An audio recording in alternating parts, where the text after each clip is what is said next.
Sosok Indira Cundatita jadi sorotan publik setelah nama sang ayah, Syahrul Yassin Limpo, disebut-sebut ditetapkan jadi tersangka korupsi. Saat masih menjabat sebagai anggota Dewan, Tita tercatat 3 kali melaporkan daftar kekayaannya ke KPK. Terakhir kali, Tita melaporkan daftar kekayaan pada 31 Maret 2018. Dari laporan tersebut, Tita memiliki total harta kekayaan senilai 6.884.341.282 rupiah.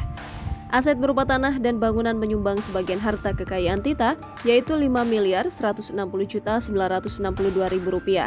Tita memiliki 8 bidang tanah dan bangunan. Lokasinya berada di Jakarta Selatan, Makassar, dan Goa. Aset lainnya berupa 4 unit mobil dan 1 motor yang nilainya 1.892.000.000 rupiah. Selain itu, Tita masih memiliki harta bergerak lainnya dan surat berharga masing-masing 1.092.952.800 rupiah dan 350 juta rupiah. Juga aset berupa kas dan setara kas senilai 1.588.426.482 rupiah.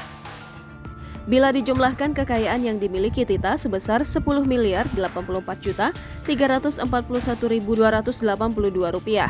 Sayangnya, ia memiliki utang sebesar 3,2 miliar rupiah sehingga mengurangi nilai harta kekayaan yang dimilikinya.